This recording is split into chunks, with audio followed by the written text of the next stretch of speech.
Could you see the carnage on the beaches? Yeah, that was a terrible sight. When we came down, see, I was a passenger in the back of the vehicle, and when you come down the ramp, you could see all the dead bodies there. Of course, I'd never seen a dead body before, and there were hundreds of them there, but the Army, the Pioneer Corps were going round picking up the discs, because they'd all been told prior to the landing, don't stop to help anybody, just keep going. And all these dead bodies were there, and a lot of them had sadly drowned because the small landing craft that had brought them in had dropped short, and they jumped in the water, and it was so deep it dragged them down with all the kit they got, and a lot of them were lost like that, not through the enemy, because the landing craft had stopped short.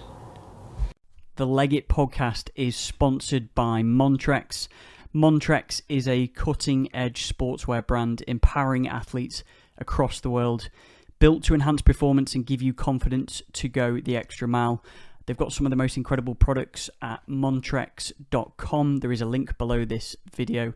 Click the link and at checkout enter the code LEGIT for 15% off your order. That's LEGIT, all one word. Everything from jackets, cargo pants, gym tops, t-shirts, running jackets, running pants. Everything is on their website, and they sponsor some of the most incredible athletes. Everything from UFC fighter Leon Edwards and a good friend of the podcast, boxer Jazza Dickens. So click the link below, use the code LEGIT at checkout for 15% off your order. We have to do just a little sort of introduction, Bernard, and then we'll be straight with you. All right. Right. It is the Leggett podcast with myself, Tom Wickstead. It's me, Andy Grant, and this week's guest is Bernard Morgan. Thank you for being here, Bernard. Just before we get to you, Bernard, we must say this Leggett podcast is sponsored by Montrex. So obviously incredible company, been sponsoring the podcast for the past few weeks now. Use the code LEGIT at checkout, LEGIT, for 15% off your order. Incredible company, got the most incredible sportswear, t-shirts, gym stuff, everything you can imagine. So go and check them out at montrex.com. So go on. Just open the file. Open the file. Yeah. Let me show the camera here. What we've got a lot of stuff here. This one, yeah. Wait a minute. Some more here, Bernard, as well. So it is a really special podcast for us now, because we have probably a better way of starting it, Bernard. Yeah, Sergeant Bernard Morgan. You're in the Royal Air Force from 1942 to 1947, a code and cipher operator, 83 Group Control Centre, which is a mobile signals unit, in the 2nd Tactical Air Force. Aged 20 years of age, you were the youngest RAF sergeant to disembark from a landing ship tank on Gold Beach, Normandy, France, on D-Day at 6:30 in the evening on the 6th of June, 1944. That's probably the best intro I have ever done for this podcast. What a man, Bernard. What a real pleasure it is for us to have you sitting here now. So thank you so much for your time. Yeah, thank you very much, Bernard. Honestly, it's very kind of you inviting me. I feel honoured to be with you lads, especially with a lad who served as well. Oh, brilliant. No, thank you. Do you think, where would you like to start, Bernard? So obviously we're recording now. Do you think it's best to give the people who are listening at home a bit of an introduction into how you joined the RAF? You mentioned earlier before we started recording that you joined when you were 18, was it? The day I was 18, 7th of February, 1942. So Bernard, at that time, the war had been going on for 3 years. That's right, yeah. What were your thoughts then when the war was going on? What was life like for you when the war was on? Of course, I was at school till I was turned 16, and I didn't realise at the time I'd finish up on the front line of the RAF.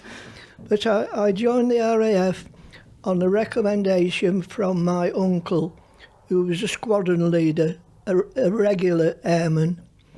And he had a talk with me, and he said, I think you'd be more suited for the Royal Air Force than the Army. And that was why you could volunteer earlier and give a wrong age or you could wait till your 18th birthday and go and volunteer. But under the government registration scheme, people of my age group had to register with the government. So I had to go and register under the government scheme. Of course, they immediately put you down for the army. But when you volunteered for one of the 3 services of your choice, they couldn't force you to go into the army. And strangely enough, the day I was going down from Chester, my house at Chester, where my parents lived, to Chester Station, the postman gave me a letter. It was me army calling up papers for the Royal Corps of Signals. So on my way to the train station, I called in the army recruiting office in Chester and dropped the army papers off. And then from there you go to a little place called Padgate near Warrington, which is the recruiting centre for all RAF personnel from the northwest of England. You get your number there and all your kit, and you take the King's Oath, and then after 2 days there you get posted to Blackpool, where you do your square bashing. Yeah.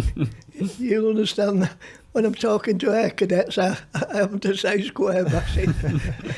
And then you're there. I was there for 3 months at Blackpool, and I won the unit cross-country championship, and I won RAF Blackpool 1,000 runners cross-country championship. Wow.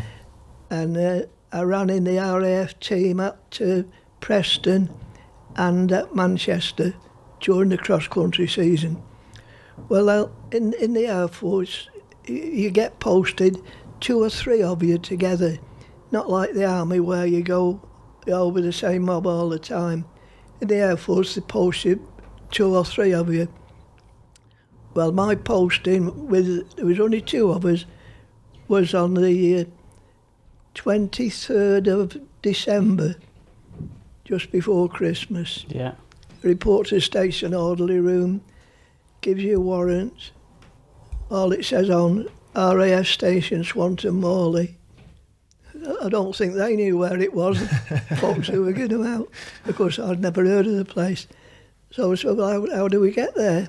Oh, if you go to Blackpool station, there'll be an RTO, Railway Transport Officer. And they'll tell you how to get there. Because you got all your kit with you for the very first time, and it was, seems a lot to carry with your kit bag as well. Then we got the train from Blackpool to Euston, and then crossed over London with all this kit to Liverpool Street, train from Liverpool Street to Norwich, another train from Norwich to East Dereham, and then there was an RTO officer there, and he arranged transport to come from Swanton Morley Aerodrome to pick us up and take us there. And you're doing all this at 18? Had you been away from 18, home? The first time I've been away from home, yeah. And of course it was just before Christmas, and I remember sitting in the airman's mess, and I really was quite upset at being away from home the first time of Christmas. But I looked round, and there was hundreds of other airmen and airwomen in the same boat, you see. So then you go around the station the next day with your piece of paper and get signed in, and you see the station warrant officer. Now, he's a non-commissioned officer, but he gives all the work out for that station, and he interviews, what did you do in Civvy Street? And he said, oh, I'm putting you in the flying control, because I've got clerical duties, you see. And I was in the flying control. It was what they call a BAT flight, beam approach trainer, where aircraft just fly for an hour backwards and forwards with pilots who'd come from the course in Canada or South Africa, and this was a refresher course to get ready for operations. Well, we obviously got talking to this squadron leader in charge, and he must have told the station warrant officer that I could type. So then, a few days later, I was posted into the station orderly room, where all the administration work for the unit is done. I got there, and there was one WAF, that was a women Air Force, and she couldn't type, so I got the job typing. Every day in the Air Force they issue daily routine orders, DROs, telling you what events are happening on the unit that day and where they want vacancies. Well, I finished up typing these, and on one day advertising for code and cipher operators, immediate overseas posting. Well, you know, we all wanted to get in the war a bit more than sitting in an office. So I saw the station warrant officer, who was a regular, and he knew what it was, and he explained to me. And he must have known that was typing involved, which I'll explain later on. And he said, I'm recommending you for the course. Well, within a week, I had to report to RAF Station Oxford, which was the headquarters for the Code and Cipher. Had an interview there, 4 top officers. Of course, you're only an irk, only within 5 minutes. Military police march you in, you know, and they tell you to send the teas, and they ask you a lot of questions. But whilst we were doing the square bashing at Blackpool, we had a lot of lectures about KRs and ACRs, King's Regulations and Air Council instructions. And I can always remember one question that they asked me: what would you tell them if you were taken prisoner? Number, rank and name, sir. And another officer said, he said, you haven't told them the unit. I said, no. I said, you never tell anybody what the unit was. Right. And that was the only question I could. Of course, I've been told this on the course and the talks we had. So then I went back, and then within a week again, I was summoned again to Oxford to say I'd been selected for the Code and Cipher course. But before you go on the course, you've got to go on a super keep fit course, a place called Cardington in Bedfordshire, which was where the barrage balloons used to fly from in the First World War. I got to Cardington, and it was a 5-week course there, doing everything up the rope ladders, everything up the walls, you know. Well, I was very fortunate because I was pretty fit, you see. And at the end of the course, they had a 10-mile cross-country run. The commanding officer, who was, quite young really, he was older than us, and he always ran in this course to show you that it could be done. And he'd never been beaten until I arrived. Till Bernard rocked up. I beat him in a close finish after 10 miles. Wow. Got back to the barrack hut we're living in, and the sergeant there, he says, the CO wants to see you in the morning. I thought, what have we done wrong? Report to the CO, 9 o'clock in the morning. Military police march in again, you know, and he says, you must be wondering, airman, why I've sent for you. I said, yes, sir. And then he told me the first time he'd ever been beaten in the cross-country run, he said, I'm recommending you for the RAF athletic team. So... Can I just ask, Ben, when you did the course, was it the coding course, did you say? Code and Cipher course, that was a month. 1 month. And what was that all about then? That was showing you how to decode messages. From the Germans? No, the message, you see, when you say you were Code and Cipher, people think, you were at Bletchley Park. Yeah. You've heard of Bletchley Park? Yeah. Well, Bletchley Park, they dealt with the messages from foreign countries, Amsterdam Germans. We only dealt with messages from within the British Army and Air Force and Navy. Right. But they had a code of their own. To communicate with... Mainly with the Army. Yeah. Because the Army, our unit was a mobile signallers unit controlling the movement of all Allied aircraft in Northwest Europe during the Battle for Europe. Wow. And we used to get messages from the Army. We had, when you went on watch, you had 6 wireless operators picking the messages up, which came in groups of 5 scrambled letters. And then you got these messages from the wireless operators. And every day you set your machine up at treble 01 hours. You had 5 drums in the machine. And they changed at treble 01 hours. Everybody with the Type X machine changed that treble 01. Now that's a Type X machine. Right. Wow. Now out of one side you got the groups of 5 letters that you'd typed. You perhaps typed 700 groups. And the other side, the plain language, the message would come out. And the reason for that was so that if there was, the Germans couldn't listen to the communication between... They couldn't get onto that. The only people who could get hold of it were other people with the Type X machine. Right. And in there are the 5 drums, which are reset at treble 01 hours. See. And at the end of the war, there was 12,000 of these machines in operation.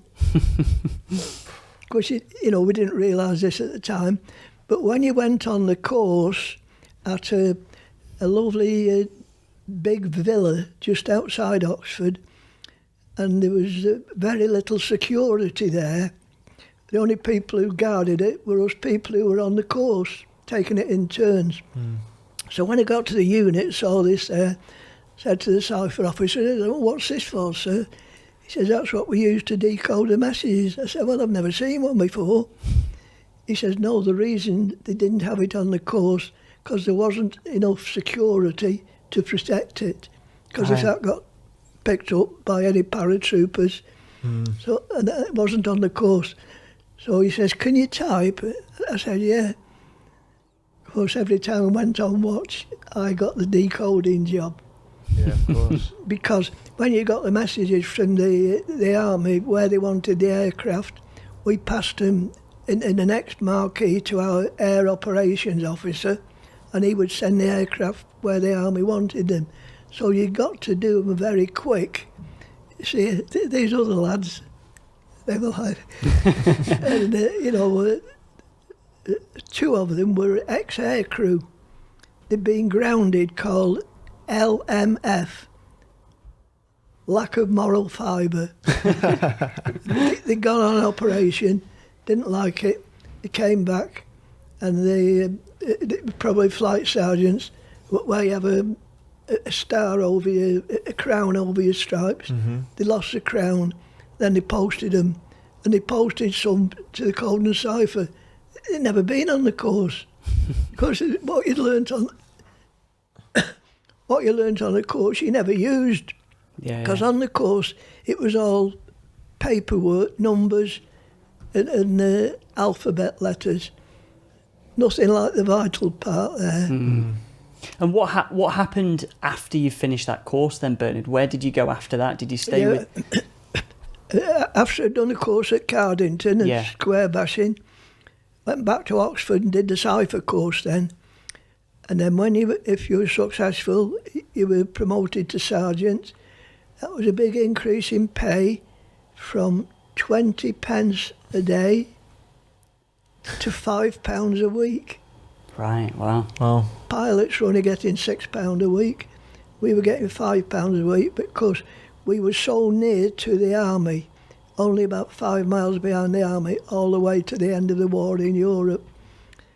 And then at the end of the course, they have the passing out parade on the lawns of this lovely country mansion.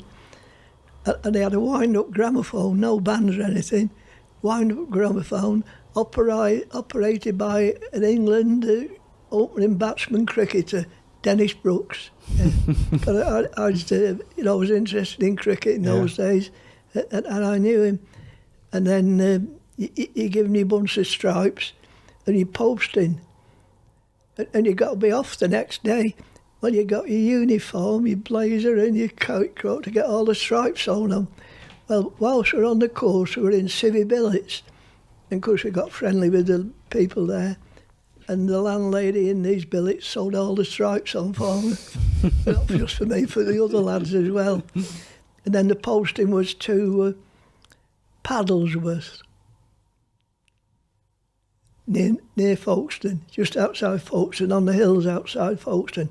We had to have high ground to operate our equipment, the radar. Then you had to find your way on your own then from Oxford to Paddleworth, near Folkestone, then crossing London again.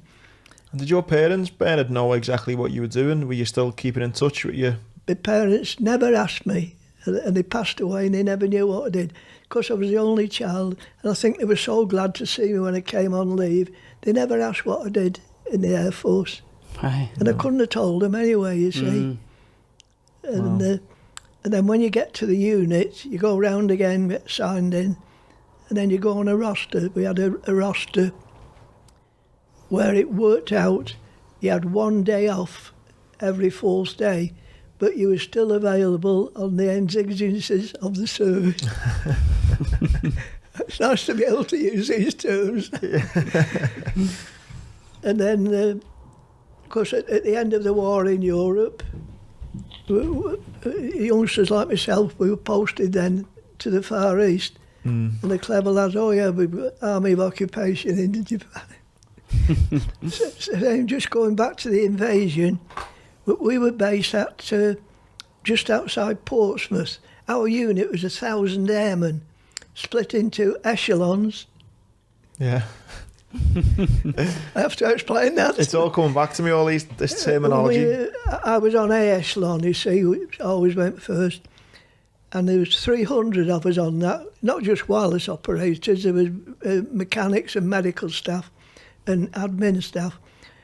Well, they moved us from Portsmouth to Felixstowe on the east coast. Yeah.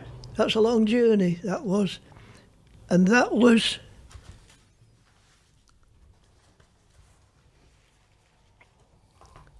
Kirib.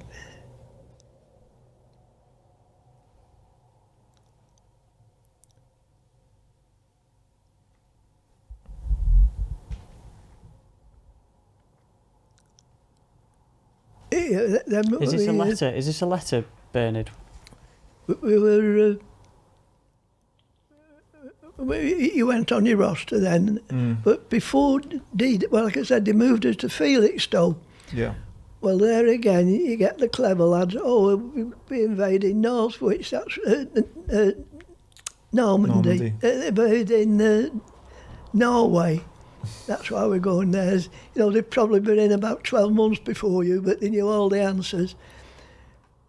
And we were stuck at Felixstowe for about 3 days, sleeping in the wagons, because our vehicle carried 2 of these, and it was like a mobile classroom on the base of a Bedford lorry.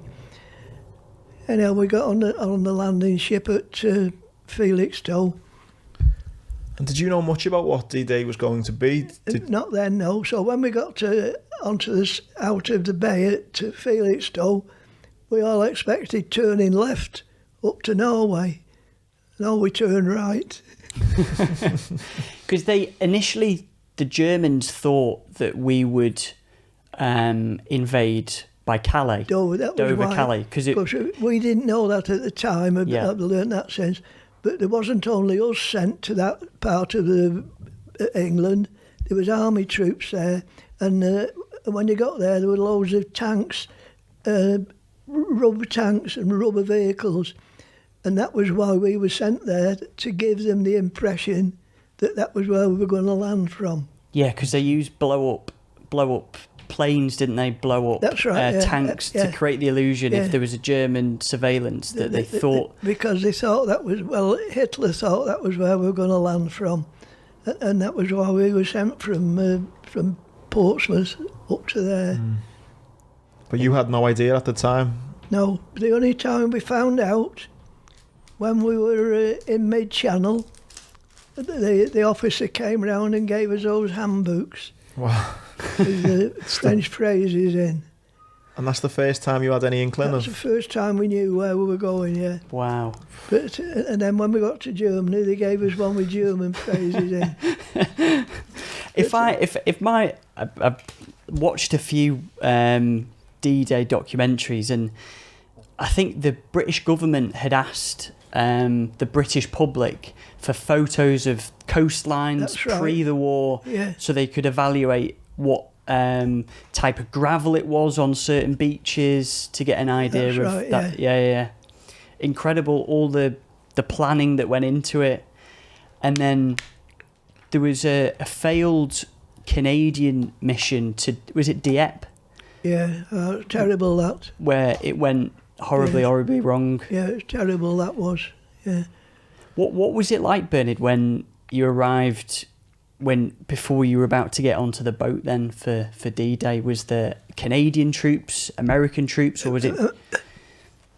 Americans, and I mentioned somewhere in there where that's my life history from A to B. It's your Wikipedia. I take it with me in case, well, sometimes I can't remember everything straight off. Yeah. So I write that out, and then some of them photograph it, But another strange thing, a week before, 10 days before D-Day, me and all the other sergeants on the unit had a letter from the Inland Revenue to pay income tax on £5 a week. You see, that was a lot of money in those days. And we had to fill a form in, and we had to pay the back income tax just before we landed in Normandy. Wow.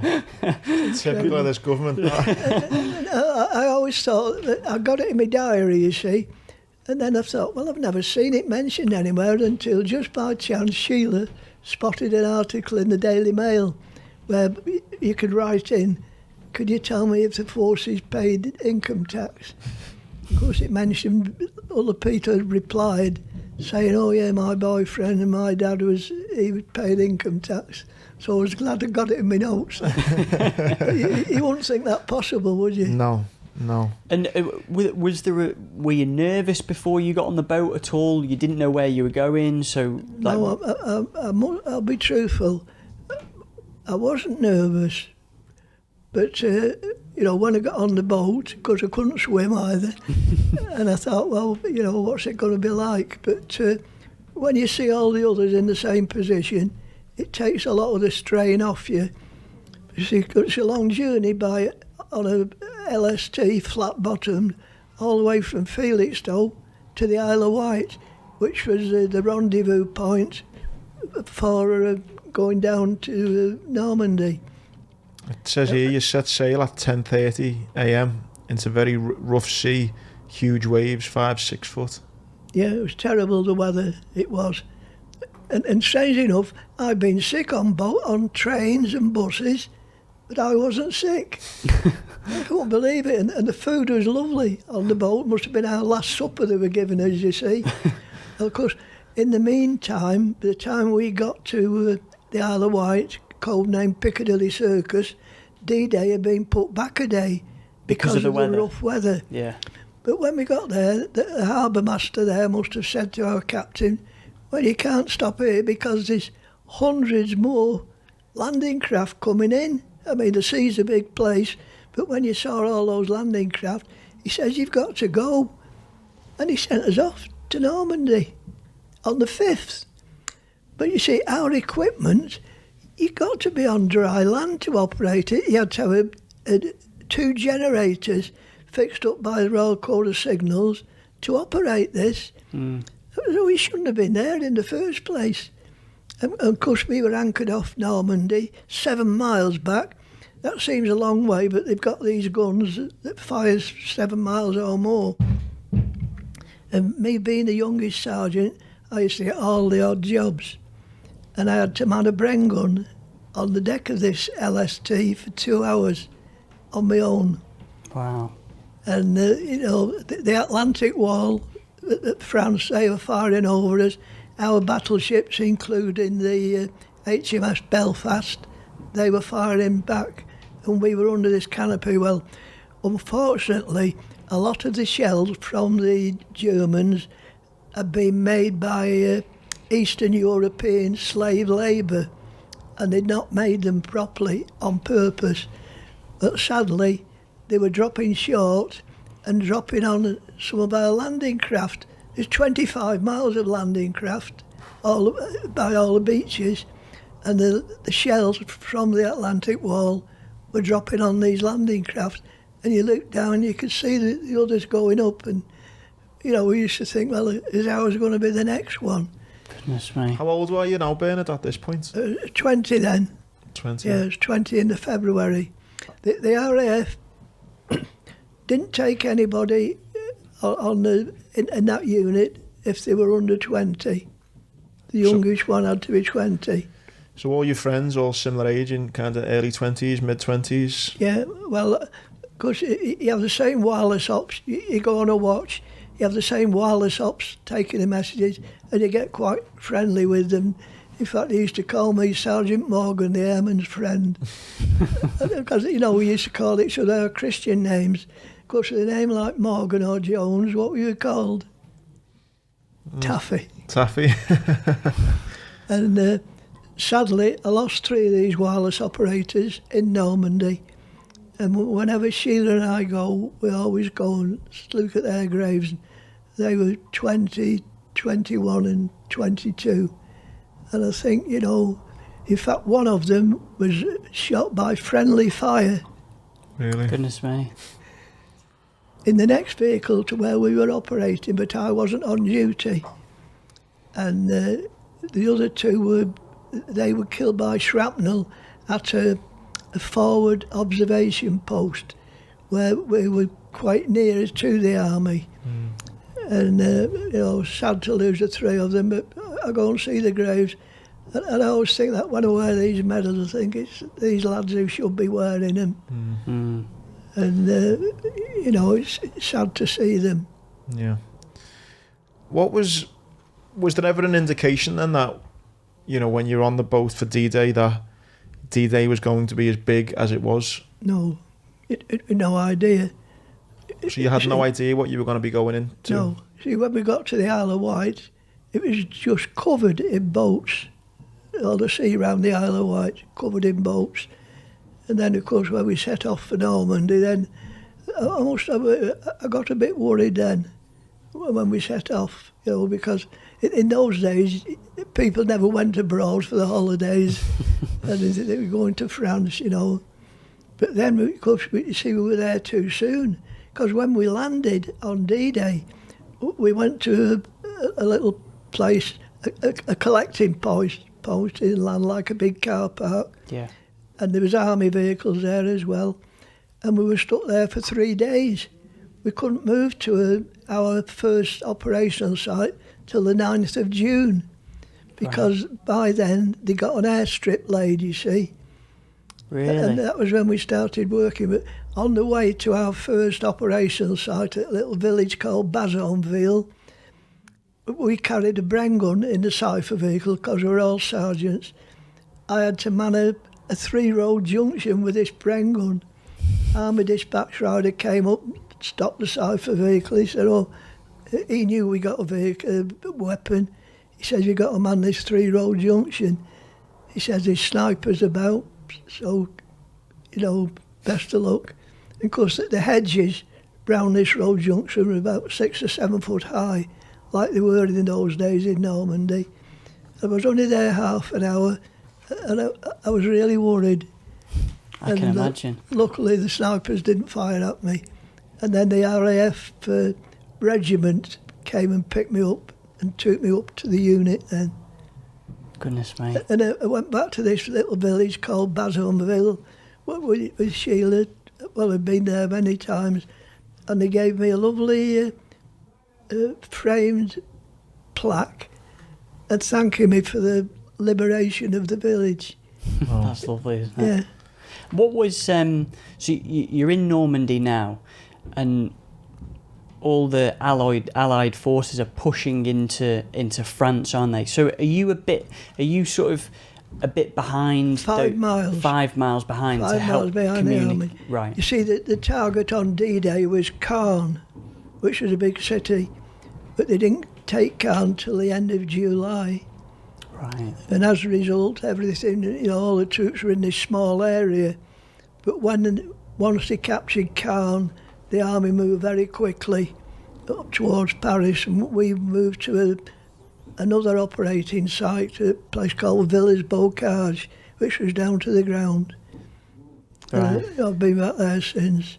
And what point was it, Bernard, when you kind of knew in the days after D-Day just about the loss that was occurred over those few days? Did the message get around about the huge sacrifice and of course we knew that we'd lost our wireless ops, and we knew what the position was, how the army was struggling to take Caen, and it was the end of July before they took it.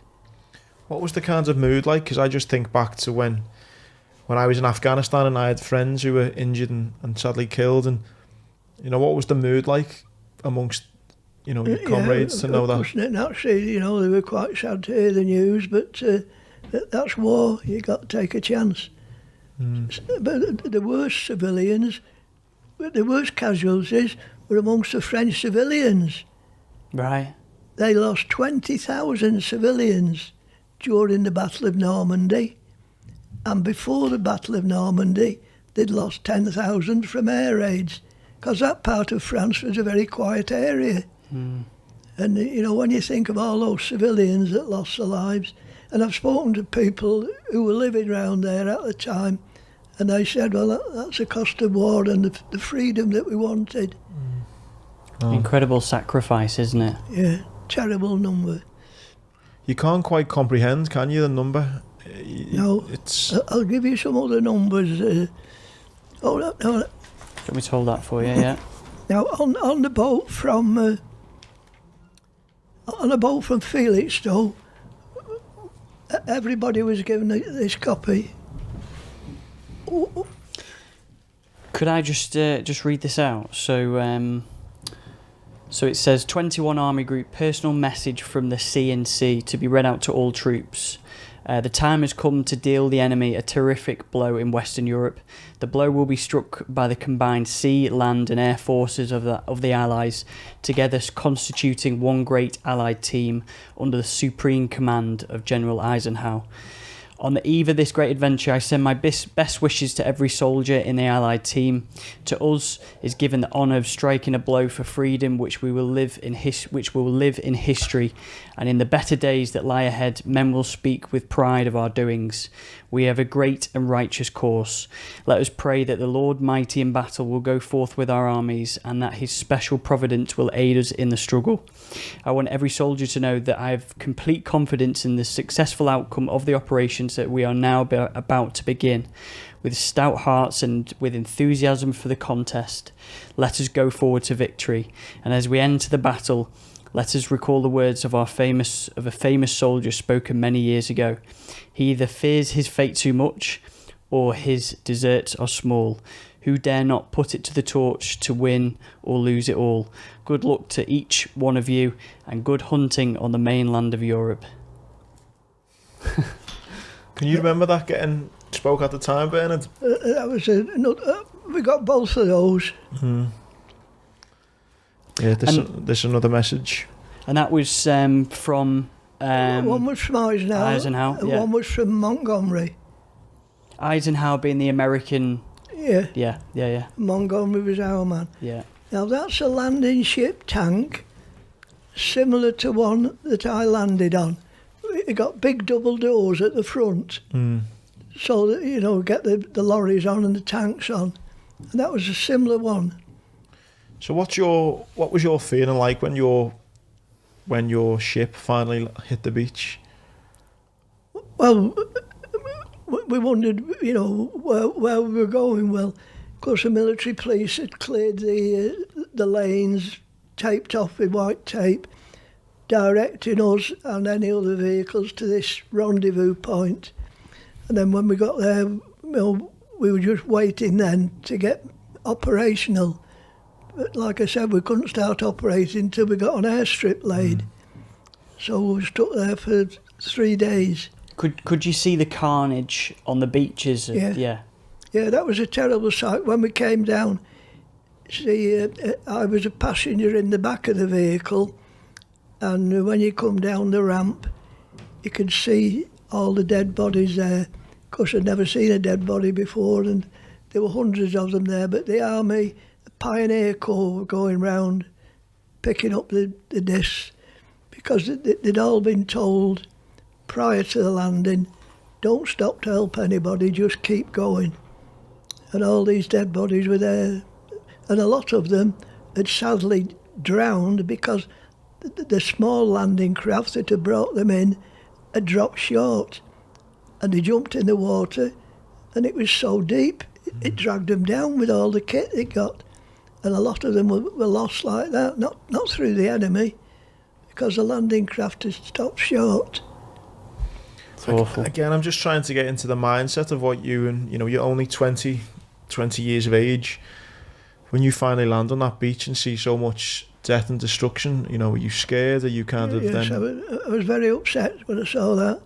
But like I said, it's the first time I'd seen a dead body, and you didn't realise how many you were going to see, and how difficult the battle was going to be. Now, for that landing, the French government, I usually wear these on the other side, other countries' medals. French government gave us that. You see all the beaches on there? Yeah.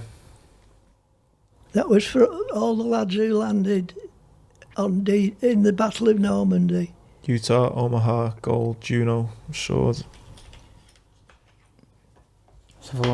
And then for the liberation of Holland, the French government gave us that. And what do you think our government gave us? A little lapel badge. What did it make you feel, Bernard, when the other countries are recognising you like this as well? Yeah. Well, of course, you see, it was so important to France because they've been occupied all that time. But our government, they didn't give us any, well, a little lapel badge. Yeah, I've got my own issues with our governments as well, Bernard, through. You notice, where have we got it? The Legion d'Honneur. Mm. Well, that's issued by the French government to all the troops who fought in the Battle of Normandy. I got that down at the French ambassador's residence in London. Oh, wow. As a token of gratitude for contributing to the liberation of France during World War II, presented by Jean-Marc Todeschini. Yeah, Sheila came down with me to the French ambassador's residence, but to get it, they send an application form to you, put on where you were, because obviously they've got to check that. Well, it was a long time, I never heard anything. So I went down to the MOD in Whitehall, because when I got down there, there'd been a fire alarm and they were all out. So the policeman outside, he said, where are you going? And I told him. Oh, he says, go and have a drink. Oh, he took me to the police officer across the road, down the steps. And he told the officer was there by a big map of Whitehall area, you see. He said, oh, bring so. About 6 cadets came in. He said, will you tell these lads what you did in the war? And then the MOD man who's dealing with the Legion d'Honneur, this sergeant got hold of him when he came back in, and he came over with a bunch of papers like that. He said, well, I must tell you, first of all, when I sent the application forms out, I never put your name and address. Of course, we all sent them back, not realising, we haven't put a name and address in. So he said, I've got 4,000 applications, and I don't know who they're from. So I said, well, just by chance, I took a carbon copy. Oh, yeah, of course, he found it. But fancy the MOD making a mistake like that. But the sad part is, and a friend of mine is affected, by the time people were applying for them, years afterwards, well, there was a lot given out the other week at the Arboretum. A lot of the people had sadly passed away. Yeah. I've been in touch with the MOD. What are you doing? Oh, we can only give them to the person who's living. So lads who filled the form in And through their mistake, they've not got them. It's sad, that, really. Yeah, it doesn't surprise me, Bernard. Sadly, it does not surprise me. But, a place like the MOD, you think they'd have the top men there, wouldn't you? Yeah. How long were you in Europe then for, Bernard? Only till the 8th of May, till the end of the war in Europe finished. Right. And as soon as the war in Europe finished, a week later, I was flown back to this country. And then up to Blackpool to get your tropicals kit. Who was giving it out? Stanley Matthews, the footballer. Oh, wow. Because like all the professional footballers and cricketers, they were in Blackpool the whole of the war. They were all classed as drill sergeants. But every Saturday in Blackpool they played a football match to entertain the cadets who were there. Really? Yeah. And did you stay in France, did you? Until the following May. Followed the army. Followed the army From the 6th of June right till the 8th of May 1945. And where did you get up to? Where was the A place called Schneverdingen. Schneverding? Where's that list of my duties? Is this This that one with this No. one? No. That one you had here with about this one? Yeah. somewhere on there at the end, Schneverdingen. Is that in Germany, is it? Yeah, just near to Hamburg. Right. It'd be near the end somewhere, Andy, is it? 1940. Oh, there you are, Schneverdingen. Oh, yeah, sorry, yeah. You got better eyesight Yeah, than me, that was a Bernard. little village. You see, we followed the army through, and we got to this small village called Schneverdingen. And there was a railway line there. We got out of the vehicles and had a look round. A big pit dug, full of bodies. Really? We found out from the local civilians that they were Russian prisoners who the Germans were moving away from the Russian front, moving them towards the west, because they didn't want them to say what had happened to all the others. So what they did, they got them to dig this pit, got them all lined up and shot every one of them. Jeez. But then the army came and took over, and they got the civilians, get all the bodies out and give them proper burial. Wow. Unbelievable. Yeah, that was at Schneverdingen. Schneverdingen. And your role, Bernard, in when the war finally did come to an end, you had a pretty, a pretty important role that, you were kind of in the know when the war finally did come to an end.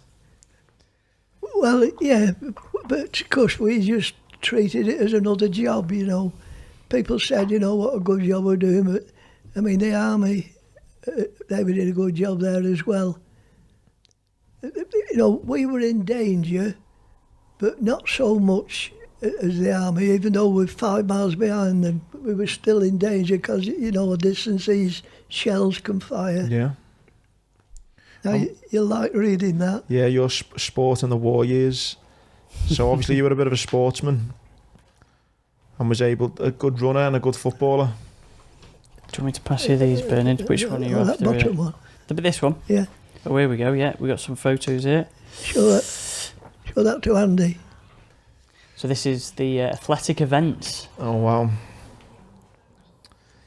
So these all, so 1942, RAF Blackpool 5 mile cross country, first place.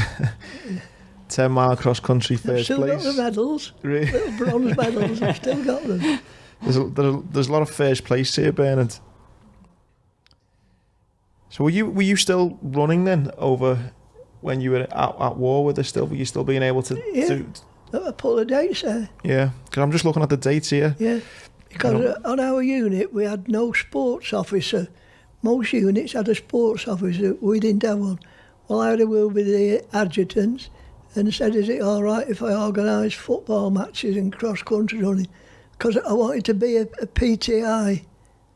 Yeah. PTI. Physical training instructor. But of course, the men who were doing those jobs were all ex-footballers and cricketers and boxers.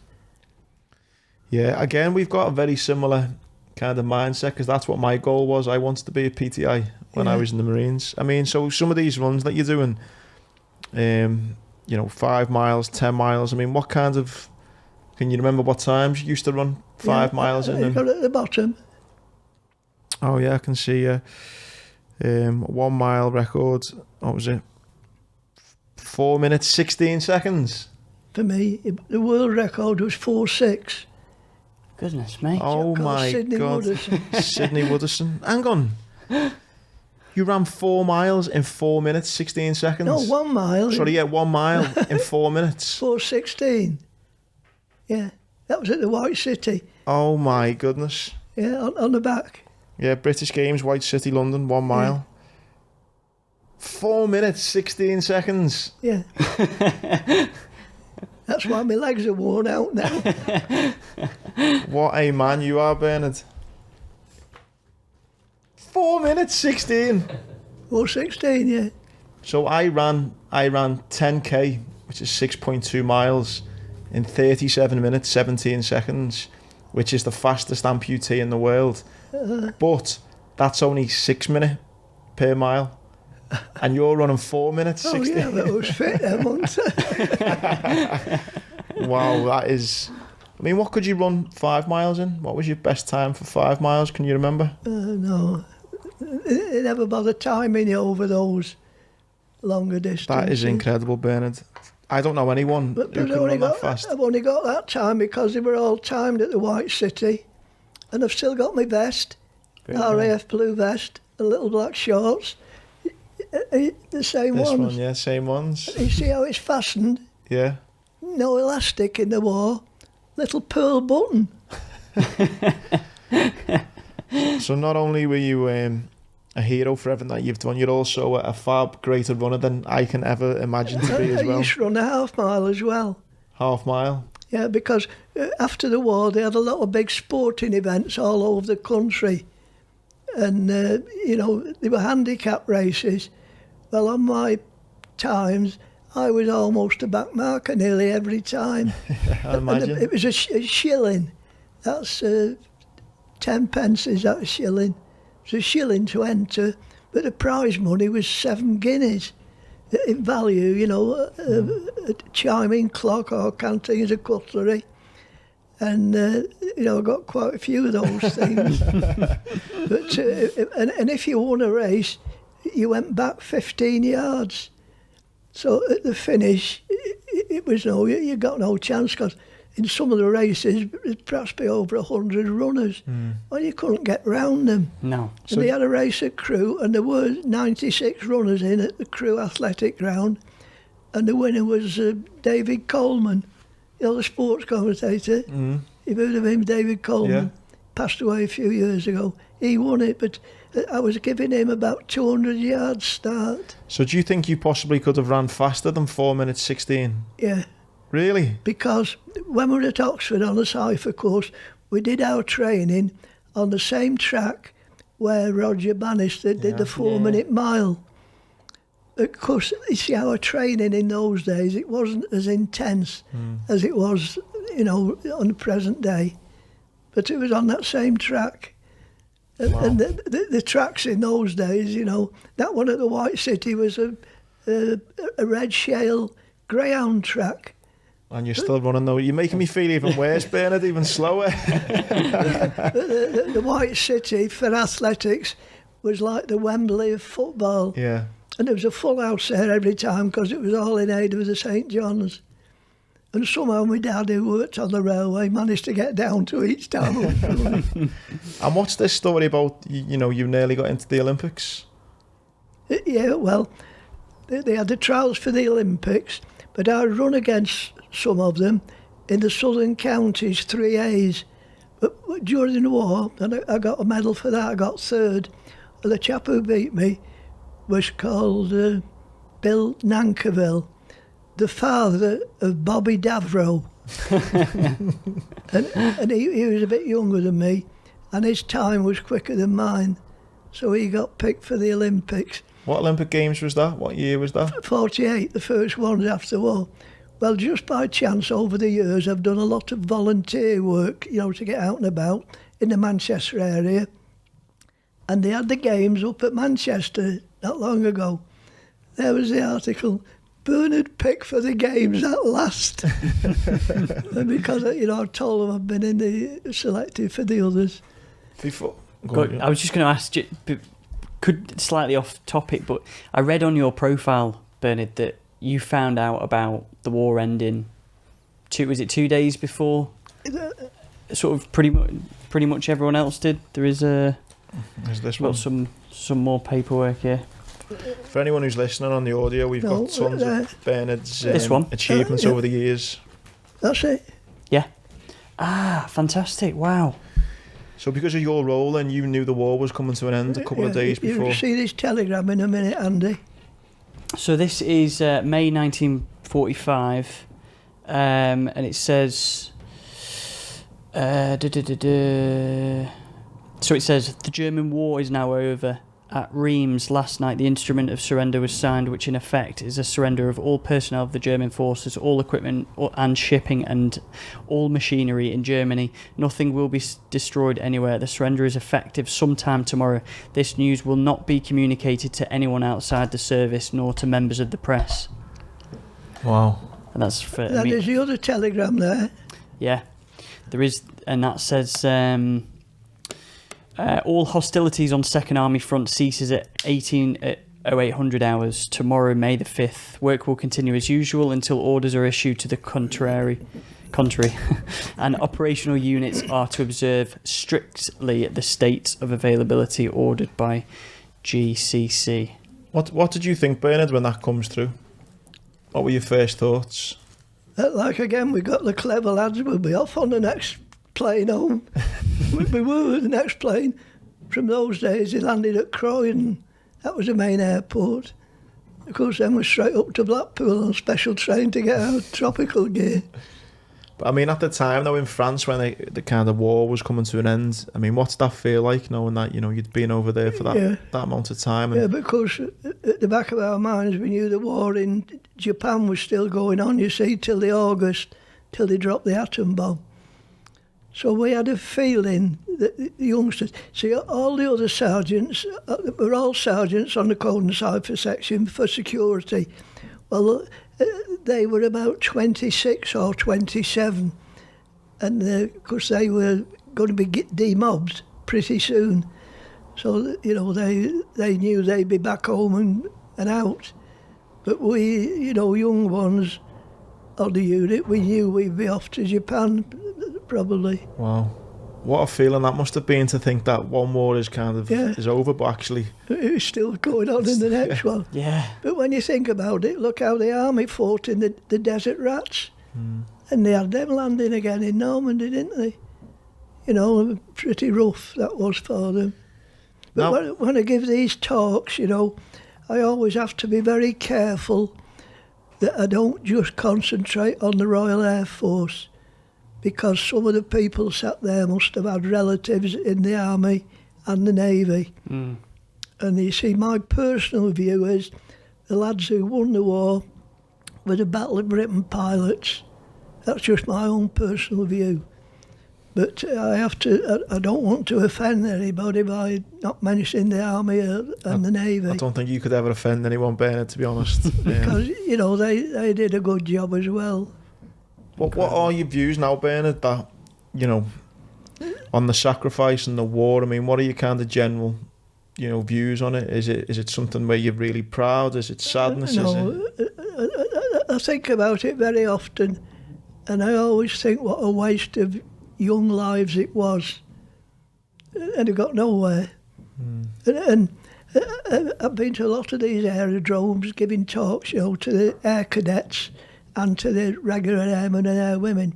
And a lady who got me involved, she's a wing commander in the air cadets, which is quite a high rank in the Air Force, wing commander. And she's a school teacher as well in Edinburgh. And I met her in Normandy. One year the Army couldn't send any troops for escorts, and it was all the air cadets. And she was in charge of them all, you see. And I went to one of the parades, and I went to her afterwards and said how smart they were, you see. And I thought, well, that was the end of it. Well, every time you go to Normandy, they give you a medal of some sort, you know, a lapel badge. And the French lady who I was staying with was taking me down to the beach at Aramange for a medal ceremony. all the roads were closed. Of course, we got passes, we couldn't get through. So I said to him, he said, I'm a veteran. Oh, all right then. So we got in this road on the way down to the beach, and we'd taken a packed lunch, so we unpacked it, started eating it. Who should come across from a load of RAF camps but this wing commander? She said, "Oh, come in the officer's mess, you must have your sandwiches there." Well, this French lady who I've been staying with many, many years, she always thought I was a pilot, you see. She couldn't speak English, and with my bit of French I couldn't explain what code and cipher was, so this friend of mine explained to her. And then after that I got tied up with this English lady, Scotch lady, and whenever she takes 100 air cadets from all over Britain to an airfield, she always invites me down there to give a talk to them and a talk to the regular airmen as well. I'm so in awe, Bernard, of everything that you've done. It's incredible, honestly, yeah. And to some of the stuff you've brought with you as well. To Andy? Yeah, sorry, yeah, this telegram. It's incredible. Some of even this message. I mean, this message here that I read out before, from Eisenhower. It's. I mean, I can't imagine seeing that and reading it. And everybody else on the boat screwed them up, threw them away. Did they? Yeah, I think there's only me kept a copy. What was the feeling, Bernard? That's a good thing. That's a good point. What was the feeling during the war amongst the guys? I mean, were people fed up? Were people just wanting it to end? Were people... Yeah, especially these older lads, because they were either engaged or married, you see. You see, the cipher blokes never mixed with anybody else on the unit. We weren't told not to, but we did it ourselves, because you might say, "Oh, we had so many aircraft sent to so-and-so." Well, you couldn't tell anybody that. So when we had meals in the sergeant's mess, we always sat together. And when we were billeted in Holland in the winter of 44 to the spring of 45, because the army hadn't crossed the Rhine. And we were put in civilian billets there, moved us out of the tents for the winter. And we were always, I think there was about 8 of us in a room with these civilians, you see. Mm-hmm. They never put us with anybody else. Right. Just the whole thing about D-Day is just, a monumental, logistical effort to get all these supplies across, to get all these different people, the different groups, the obviously the Canadians, the Americans, just even all the fuel, the ammunition. Was that the hardest and the saddest part of the war for you, Bernard, D-Day, seeing what you saw then? Yeah, well, it was to see all those bodies lying there when you'd never seen a dead body before. That was sad. And then the other sad part was when I lost 3 of my lads, you see. Well, see, the lads are around the same age as me. But you got so friendly with them when you were on watch every day with them. Mm. And there's 1 or 2 figures here I recorded. It was called Operation Overlord, the invasion of Normandy. During the first 2 weeks after the landing, the Allies had 40,000 casualties. British 1,800 killed, Americans 3,000, Canadians 363. But the Germans had 117,000 casualties, killed and missing. And by the end of D-Day, 156,000 Allied troops had landed in France. Those numbers are just... Now that information, of course, I've only got that recently, is from a document published by Jacob Field, which mustn't be published anywhere. Well, I remember, Bernard, back in 2009, when I was injured in the February 2009 in Afghanistan, and I remember in the May or June, I think it was, there was, I think, 6 or 7 British soldiers who were killed. And it was on the front page of every newspaper that, 6 or 7 coffins on the motorway at Brize Norton. Yeah. And I remember thinking, it was the news for a few days. It was on every TV channel. It was on every paper. You thought 6 or 7 soldiers killed in one day. Yeah. And then you listen to those numbers and you can't quite comprehend just what it was like. On Gold Beach on D-Day, there was 25,000 British troops landed, including our unit. Now here's a little bit of information. 70,000 British women married American servicemen. 70,000. Wow. That's a good statistic. That's a great stat.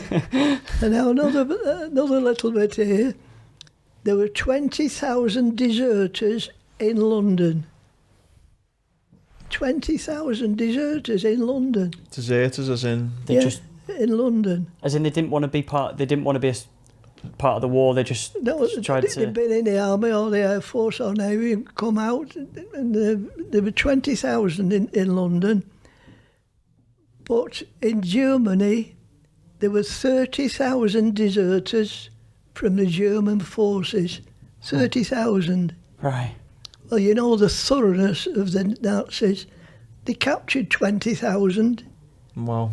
What did they do? Kill them all. Executed them. Nazis captured 20,000. Wow. 20,000 out of the 30. Wow. Because, you know the Germans were very thorough, and they got 20,000 of them. Goodness. Bernard, what I'm fascinated to know as well, I know myself from Iraq and Afghanistan that despite some of the horrible things war can bring, there are some real, joyous moments, funny moments, great memories. I mean, what are the... Well, it sounds like a strange question, but what are some of the happy memories you've got of that time? Playing football. I'm running. I'm running, yeah. I played in 12 football matches, including an international match, England versus Holland. It was the RAF team, but we had a Welsh lad in goal. And it was in this little village called, it's spelt E-R-P. We called it Erp, but the proper pronunciation is Erp. It was only a tiny village. We played football, and they gave us a little girl came on with a tray full of little miniature clogs, and they gave us all the clogs. But were they not in that box? No clogs in there. They could have Might been. have been, yeah. Bernard, anyone who's listening, Bernard's bought us a little box. They gave us all a little pair of wooden clogs. Wow. This village, and I've not brought that picture. There was a picture in their local paper, which was taken in the war, and a friend of mine who was billeted, who was living in a house next door to where I was billeted.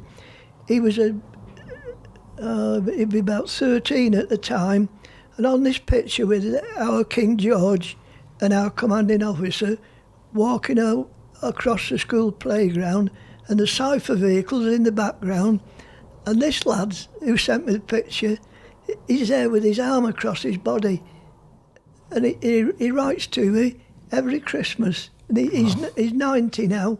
Wow. Incredible. Yeah, still in touch with him. Wow. And of course, but with a name like Morgan, you see, the Dutch word and the German word for good morning is Morgan. And when these kids found out my surname was Morgan, they'd never heard of anybody called Morgan. He used to see us walking through the village from the billet to the sergeant's mess. Morgan, all shouting to us. Yeah. It's funny you say that, because in Afghanistan we used to play football as well. That's probably one of my memories of Afghanistan, playing football five-a-side. Well, I played in a 7-a-side match in India, up at the Hill Depot, at Lower Topa. Yeah. Incredible. And what is... Bernard, what was life like when you returned from the war? I mean, it seems you've had a whole lifetime since then. I worked for a railway company at Crewe. It was called the LMSR, London, Midland and Scottish Railway. In those days, the railway was split into 4 companies, and that's where I learnt to type, you see, as a junior clerk. And when I was in the Air Force, like I said, I was getting £5 a week, which was top pay.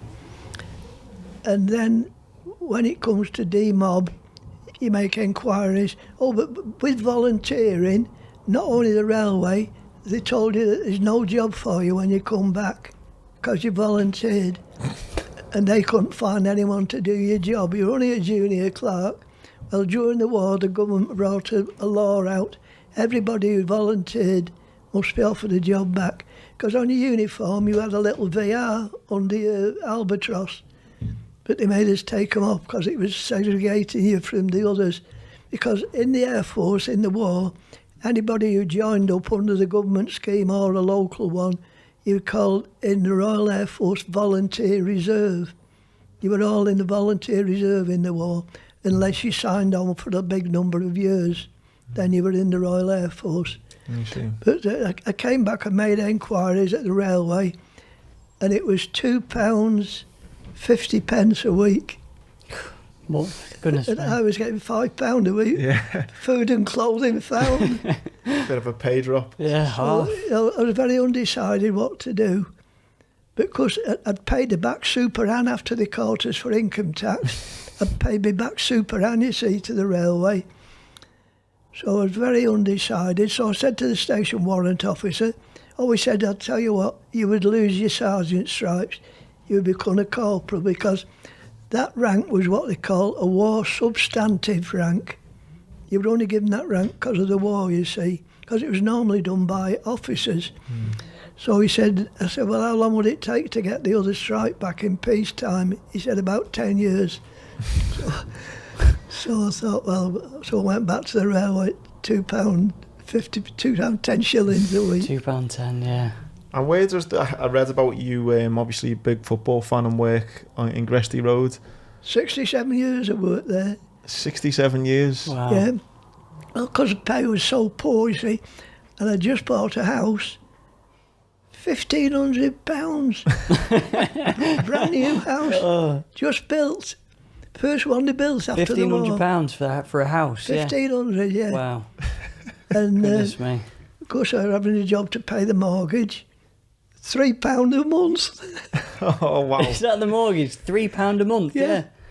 Yeah. Wow, that's incredible, isn't it? That's a week's pay. Well, yes, but yeah, it's all relative, So isn't then, it? just by chance, the assistant secretary at Crewe Alex worked in the railway office where I'd gone back to, you see. And then, you know, obviously we told him about that, and he said, get a job doing the turnstile at the Alex, you see. So I started off in 1947 doing a turnstile, and I finished up 2014, 24, no longer than that, 2016. 2016. Wow. And then I used to do the turnstile roster then, you see, promotion. But then a friend takes me to the match, because I packed the car up when I got to 90, and I packed my bike up when I got to 94. Well, I got no means of getting to the match, you see, and I couldn't walk there. Well, a friend of mine picks me up, and I've got a job there, selling programmes in the main lounge. The oldest programme seller in the FA. I used to sell about a dozen, that was all. 97 years old, Wow. yeah. 97, until the pandemic came in, I was still doing it, yeah. You're still doing it then? Before? Yeah, I was doing it, yeah. You're going to go back to doing it again? Yeah. Wow. Because, you see, when you're tied up on your own, I don't see anybody. Well, I go to the football and I see people that I'd known, you know. And I used to work at the Cheshire Agricultural Show. And I used to see people there and they'd say, oh, never saw you at the show this year, you know. And I enjoy doing the job because, you know, you're in contact with people. How have you then, Bernard, found the pandemic for you? Sorry? The pandemic, the last 15 months, how has it been for you? You know, lockdown and... Yes. How have Well, you I've been found all it? right, but see, I like travelling on the trains, and I love going, you know, I go up to Edinburgh, you get there from Crewe quite easily, and I go and see this friend up there, and I like going to Holyhead, and I tell you where else I go, the Imperial War Museum in London. Yeah. They invite me down there during school holidays, and I just sit at a table and folks come talking to me, you see. And then to save me talking, I said, have you got a mobile phone? Oh, yeah. I said, well, if you type Bernard Morgan in there, you get all my life history. Have you seen it on the phone? Love how big time he is. He just Google me. Of course, when one of them gets it up, they all get it up then, you see, and it saves me talking then. That's brilliant. Morgan, Bernard, what would you say? I feel like, you're 97, you've had such a fulfilled life, you're an inspiration, a hero, you're an amazing sportsman, you're so many things. What would be kind of any advice you'd give to young people? Might be one bit of advice, a couple. I mean, what's the message you try and get across now to people from things? Don't smoke to start with. Don't smoke. It's a good one. That's a good one, yeah. And don't drink a lot. I've never had a drink for years. Really? Because, in the sergeant's mess, you have to take it in turn, looking after the bar, stocking up and that. Well, you have as much as you want to drink, but I never used to bother because I was running, you see. Of course. And just going back to me running, you won't know. A chap played for Manchester United called Tommy Manley. And I'd seen him playing at Manchester because I come from Manchester, you see, originally, because I'm a Manchester City fan. Oh. And he was on Let's cancel it now. he was on a cigarette card, Manley was. Of course, when I got to Swanton Morley, he must have heard about me running, and he used to have me running round the perimeter of the airfield. And of course, when I told him I'd seen him play football, he was a PTI there at Swanton Morley, Tommy Manley. So don't smoke and don't drink. No. And you've done some talks as well for Liverpool's Academy. What do you find the response is like when you go into young people now and share with them your story? They asked some very interesting questions. They did. It's a big audience there, thanks to this man. Yeah. we should thank John from the Royal British Legions who's helped to sort this out. I mean, I've really, really enjoyed this, Bernard. I can't believe how lucky we've been to, Yeah, well, I've enjoyed it. I'll tell you what. I was at the National Memorial Arboretum a couple of weeks ago that John had arranged. I was more nervous there than when I landed in Normandy. I had to make a little speech. Is it there somewhere? There. Maybe that one, yeah. This one here, yeah. And everything was timed to the second. I was on at 10:53:53 in the morning, 10:53 seconds. Everybody was timed to the second, and that was a little speech I had to read out. This one here. That's it, yeah. Yeah. Do you want me to read it? Yeah, you can. It all came down to a bunch of men in their teens or 20s. They were magnificently trained and equipped, but only a few of them had ever been in combat. But when the test came, when freedom had to be fought for or abandoned, they fought. They were soldiers of democracy. They were the men of D-Day, and to them we owe our freedom. Fantastic. Too quick, wasn't it? Did I do all right? Yeah, you got away with it. Yeah. Yeah, there were 6 of us. I had to say a few words. And the lady who was on before me, I was the last one. Lady who was on before me was the owner of, you've heard of Pegasus Bridge in Normandy? Yeah. Well, that was the first place that they took. She was a little girl then, but since then, Sheila and I have met her at the Pegasus Bridge pub. But we took sandwiches, and she came round talking to each table, and there she was sat next to me on the stage. Wow. Yeah. Incredible, isn't it? Yeah. I feel like, Bernard, I probably haven't done this podcast. I mean, hope people who are listening have enjoyed it, but I feel like you've lived such a life and you're such an example to so many of us. I could sit and talk to you all day. I want to thank you for everything But you see, you've done. like I say, I was one of the lucky ones and survived that terrible day. Yeah. You see, I've written a lot of notes. I kept a diary during the war, which was a court-martial offence. Really? I recorded all the movements of all the unit, you see. And you were told if you got caught, you would be court-martialed. All the officers kept a diary as well, mainly to record when you wrote home to your mother, letter number 1. Your mother write back and say, I've had letter number 1 and 2. But if you got caught and you were court-martialed, you'd be tried in France, Belgium or Holland, stripped, but sent back to this country to serve your time. So you miss the war, you see. So we didn't care if we got caught. Good idea. Nobody got caught. Yeah, I imagine, yeah. Yeah. No, honestly, and some of the stuff you've brought with you as well, Ben, is incredible. I mean, just this message here as well to be read out to all the troops. Such an amazing part of history. The telegrams, it's just... I typed it all out. I've got a pad this thick. Wow. The pages are typed, and I've written a lot out since. Yeah. You know, like in the letters you refer to your orderly sergeant. Well, like Sheila said, what's an orderly sergeant? Somebody picks me documents, so it tells you what an orderly sergeant is, you see, and what your duties are. No, thank you so... Honestly, I can't believe as well how sound of... You mean, you're 97, you look great, your memory is unbelievable. I can only hope and wish that when I'm your age, Bernard, I can be even half the man you are, because I think I've done all right if I can, like you say, be half the man you are. You see, with being on my own at home, I often look on to see what I was doing this day in 1944 and what the weather was like. I often have a look to see what I was doing. I had my 21st birthday in Holland, and the Dutch folks, what did they do? Killed one of the rabbits, and we had stewed rabbit for the 21st birthday. 21st birthday. Is there anything else you want to say? Anything before we wrap it up, Bernard? Anything? No, it's been a pleasure talking to you, and I've enjoyed being with you both. I'm very sorry that you're inconvenienced, but like you say, you were probably one of the lucky ones. I was extremely lucky, and I feel, again, really lucky to have met you today. Yeah. Thank you so much, Bernard. Yeah, thank you very much. Okay. Thank you. Thanks, Bernard. Now, if you want to photograph some of these, you can do. Yeah, we will that'd be fantastic if we could, yeah. I charge 50 pence a time, but I'll let you do it for nothing.